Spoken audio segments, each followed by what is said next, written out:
जी दो सूरतें हैं आपके पास, सामान आप दो सूरतों में दे सकते हैं। हम कहते हैं जी कौन सी दो सूरतें? वो कहते हैं पहली सूरत ये है कि सामान सारा आप पीरा के हैंड ओवर कर दें, हम इनको हकदारों के पास प्रोवाइड कर देंगे, ठीक है। और आप इसकी वीडियो वगैरह कुछ भी ना बनाएं, मतलब पीरा को सामान देते वक्त की भी आप वीडियो नहीं बनाएंगे। दूसरी चीज ये है कि आप जो है इस पे मरियम नवाज शरीफ की तस्वीर लगा लें और फिर वीडियो बना लें जैसे भी आपने करना है। तो मैं उनसे कहता हूँ कि सर आपका हो गया दिमाग खराब। ये मैं अल्फाज आपको बताता हूँ। बिस्मिल्लाहिर्रहमानिर्रहीम। आप नाज़रीन यूट्यूब चैनल शाकिर महमूद अवान देख रहे हैं। बुनेर के बाद अब हम पंजाब में मौजूद हैं और पंजाब के मुख्तलिफ अज़ला में जाकर सैलाब की कवरेज करेंगे। लोगों के खेत खलियान तबाह हो गए, घर तबाह हुए, माल मवेशी जो है वो सैलाब की नज़र हो गया। और इस हवाले से पूरे पंजाब के अंदर जो सूरत हाल है इस वक्त रेड अलर्ट है। हुकूमत क्या कर रही है ये भी आपको दिखाएंगे और अपनी मदद आपके तहत लोग जो हैं वो बहुत काम कर रहे हैं वो भी आपके सामने रखेंगे। मेरे साथ आगा शेख सरवर मौजूद हैं। ये कसूर में भी गए, इन्होंने लाहौर में भी कवरेज की और जो मुतासा इलाके हैं वहाँ पर जाके इन्होंने आंखों देखा हाल भी बताया। इनकी दो स्टोरी जो है वो बहुत ज़्यादा वायरल है। एक इनकी स्टोरी जो है वो पीरा के हवाले से है कि पीरा के एहलकार जो हैं वो ये कह रहे हैं कि मरियम नवाज़ की तस्वीर लगाएं, उसके बाद जो है वो आप राशन डिस्ट्रीब्यूट कर सकते हैं। और दूसरी इनकी स्टोरी जो है वो कसूर की है। कसूर के उस बच्चे को ये सामने लेकर आए जिसकी तस्वीर जो है वो मरियम नवाज़ के साथ एक वायरल थी।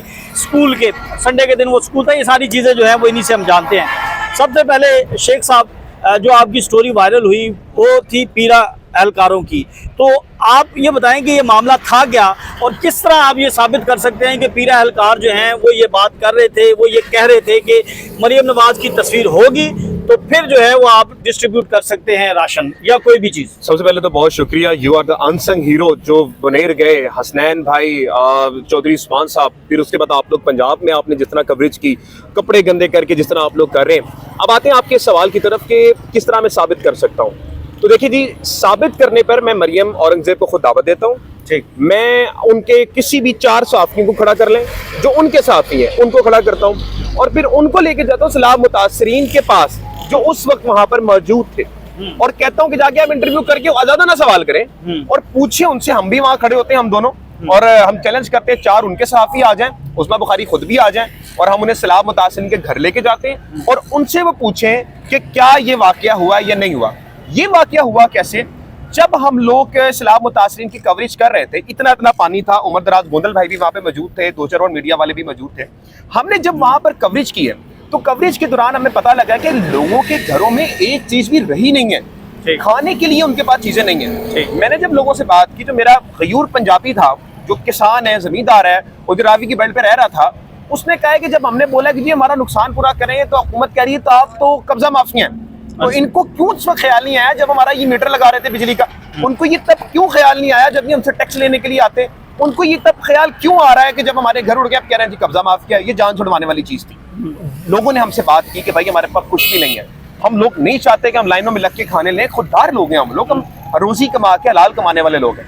तो फिर जब हमने उनका इंटरव्यू किया तो हमने एक एनजीओ थी फातिमा मैम की, उनसे हमने बात किया, हमने उनको सारी स्टोरी बताई तो रिक्वेस्ट की कि यार आप इनकी मदद करें। तो उसमें से जो मुतासरा खानदान थे तकरीबन 100 खानदानों का राशन, फिर उसके बाद 30 खानदान जिनका बिल्कुल घर खत्म हो गया तो उनके लिए कैंप वगैरह लेकर मैंने उनको कहा कि आप करें। उसमें पाकिस्तानी अवाम से अपील भी की गई और उन्होंने बड़ा कुछ राशन जमा किया और हमने रात को, मैंने पहली वीडियो डाली रात को तकरीबन ये कोई 10 बजे करीब मैंने वो वीडियो डाली जिसमें मैंने दिखाया कि हमारे पास इतना राशन जमा हो चुका है और ये राशन अब हम लोग रावी में लेके जाने वाले हैं। और राशन के साथ अब देखें उसमें क्या क्या था। उसमें सिर्फ बिरयानी नहीं थी जिसमें हम बोले कि बोटी मिली आपको, बिरयानी मिली, उसमें बोटी थी, ये चीज़ नहीं थी। उसमें प्रॉपर्ली एक कैंप था, कैंप के साथ एक मच्छरदानी थी, बिस्तर थे, एक सामान था लेटने वाला और कपड़े थे, बर्तन थे, एक स्टोव था, स्टोव के साथ चूल्हा था, चूल्हे के साथ उन्होंने जो है ना राशन दिया था 4 महीनों का। ये पूरा एक पैकेज था। चलिए एक खुददार आदमी अपना गुजर बसर आराम से कर लेता है। ये सारी चीज़ों के साथ उन्होंने कुछ कैश वगैरह भी देना था। अब हम लोग जब जाते हैं वहाँ पर तो सामान क्योंकि ज़्यादा होता है ट्रक भर के आता तो लोग जमा होना शुरू हो जाते हैं। अब हमने क्योंकि इंटरव्यूज़ किए हुए थे तो हम लोग वहाँ पर जो सही हकदार लोग थे पहले 1 घंटा 2 घंटा हम लोग जाते हैं वहाँ पर पकड़ के लोगों को लेकर आते हैं। जब हम लोग उनको ले आते हैं तो फिर उसके बाद और भी लोग इकट्ठे होते हैं तो पीरा का एक अलकार होता है, पूछता है यार आप क्या कर रहे हैं? तो हम कहते हैं कि यार ये अलकार की अगर वो आपके सामने आए तो उसको पहचान सकते हैं? बिल्कुल बिल्कुल। 110%। किस स्टेज का था? क्या ऑफिसर था या वो आम वो गाड़ी में बैठा हुआ था, जो डाला होता है ना उनका, हाँ, हाँ। उसमें 3 अफराद थे। ठीक। एक इराकी यूनिफॉर्म में था और 2 सिविल में थे। एक ने शलवार कमीज पहनी थी। ठीक। मेरा कैमरामैन भी मौजूद था, फातिमा मैम भी मौजूद थी वहां पर। अब वहां पर जब हम लोग जाते हैं तो होता ये है कि जनाबे आला वो पीरा का ऑफिसर होता है, वो कहता है यार आप क्या कर रहे हैं? हम कहते हैं यार ये राशन डिस्ट्रीब्यूट करने आए हैं हम लोग। वो कहता है जी आप किस एनजीओ से? हम कहते हैं यार ये एनजीओ कोई नहीं है, ये अवाम ने सामान वगैरह हमें दिया है और ये हम लोग उनको डिलीवर करने के लिए आए। वो कहता ठीक है। अब एसडीओ साहब को वो कहता है जी हमारे एसडीओ साहब है, हम उनसे फोन कर रहे हैं। एसडीओ अमजद गालिबन उनका नाम होता है, अल्लाह कमी बेशी माफ करे, तो वो उनका नाम होता है अमजद साहब। तो वो जनाबे आला हमसे फोन पे बात करते हैं, उनसे हमें 2 मुतालबात समझ में आते हैं जो फोन पे हमें बताते हैं। उनका उस वक्त स्पीकर ऑन करता ये हूं जो तो अमजद साहब है ये मोबाइल फोन पे आपके साथ आते मोबाइल में, क्योंकि वो जो बंदा था वो कहता है यार हमारे एसडीओ से बात करें। एसडीओ से बात। सबसे पहले तो वो आते साथ ही हम पे चढ़ाई करते हैं कि आप यहाँ पे क्यों आए, ये किया आपने। मैंने कहा सर देखें हम यहाँ पे ना आपकी वीडियो बनाने आए ना उनकी तस्वीर करने आए, ये सामान है हम उनको देके चले जाएंगे, खत्म बात। तो वो कहते हैं नहीं जी 2 सूरतें हैं आपके पास, सामान आप 2 सूरतों में दे सकते हैं। हम कहते हैं जी कौन सी 2 सूरतें? वो कहते हैं पहली सूरत ये है कि सामान सारा आप इराक के हैंड ओवर कर दें, हम इनको हकदारों के पास प्रोवाइड कर देंगे, ठीक है, और आप इसकी वीडियो वगैरह कुछ भी ना बनाएं। मतलब पीरा को सामान देते वक्त की भी आप वीडियो नहीं बनाएंगे। दूसरी चीज ये है कि आप जो है इस पे मरियम नवाज शरीफ की तस्वीर लगा लें और फिर वीडियो बना लें जैसे भी आपने करना है।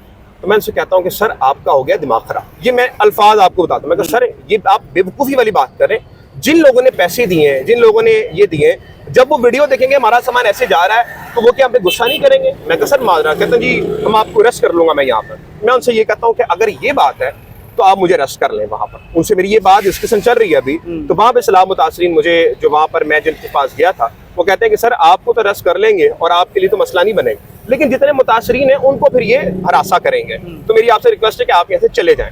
हमने फिर वहाँ पे हिकमत अमली के तहत वो सारा सामान जो था वापस लेके चले गए। वहाँ पे बिलकती माएँ हमें देख रही हैं, उनके पास खाने को कुछ नहीं है और खुददार लोग हैं वो।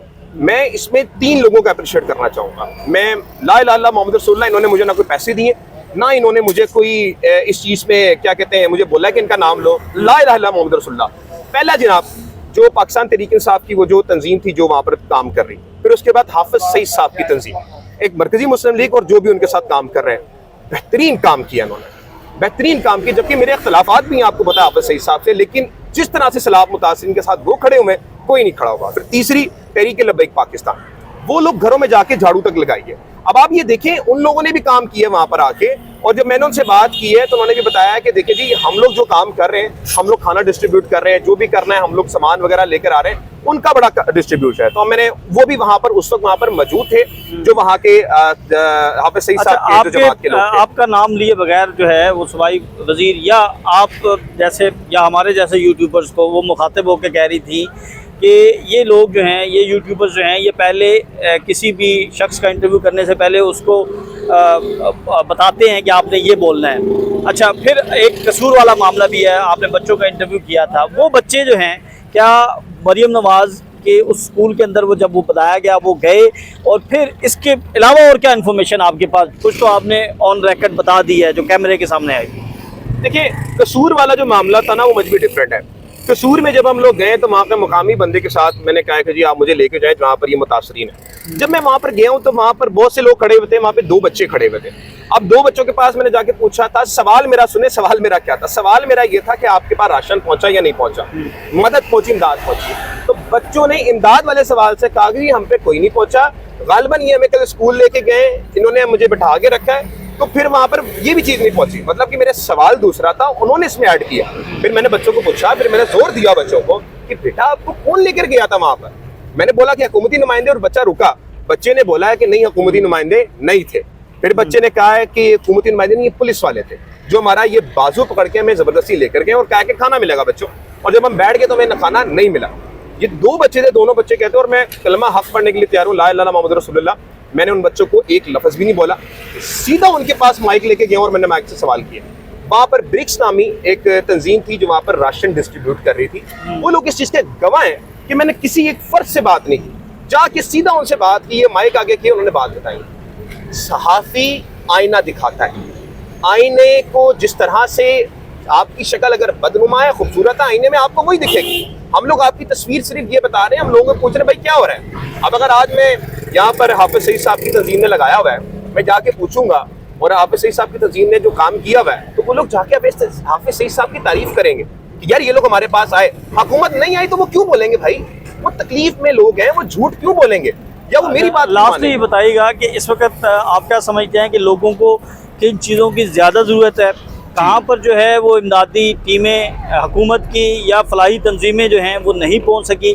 कहाँ पर जो है वो अब ज़्यादा काम करने की ज़रूरत है? देखिए, मेरे ख्याल से इस वक्त सबसे ज़्यादा काम कसूर में, जो मैं गया हूँ वहाँ पर इमदादी चीज़ कोई भी नहीं पहुँची। ठीक। वहाँ पर कसूर में जो गंडा सिंह बॉर्डर है, उसके पास जो देहाती इलाके हैं सर, वहाँ पर कोई भी नहीं पहुँचा।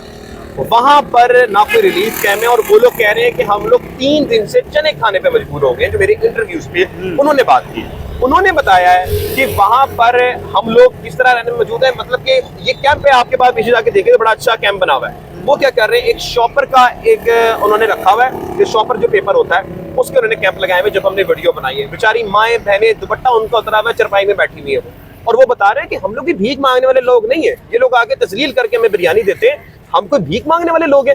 हम वो काम करते हैं, जमीनों पे हम लोग अपना खून देते हैं, तो आप जाके खाना खाते हैं, तो हम लोग नहीं लेते ऐसे खाना। तो वो लोग हैं, खुददार लोग हैं। मेरे ख्याल से गंडा सिंह बॉर्डर हो गया, वहाँ पे पहुंचना चाहिए, कसूर वाली साइड पे पहुंचना चाहिए, तंजीमों को वहाँ पर जाना चाहिए और जाके वहाँ पर काम करना चाहिए। मेरे ख्याल से ये वो मेन चीज़ है। अभी तक जहाँ पर मैं पहुँचा हूँ, रावी की जहाँ तक बात करें, बहुत सी तंजीमें पहुँची हैं और वो दे भी रही हैं, इंडिविजुअली भी दे रही हैं, काम भी कर रही हैं। अप्रिशिएट फातिमा मैम, लाहौर की जो PTI की तंजीम है, PTI, हाफिज सईद साहब की तंजीम और TLC, ये तीनों बहुत काम कर रहे हैं। जमात इस्लामी भी अच्छा, जमात इस्लामी जी बिल्कुल, जमात इस्लामी का भी एक नाम करेंगे, जमीयत का, वो भी बड़ा अच्छा काम करेंगे। इन चारों को हमें अप्रिशिएट करना चाहिए।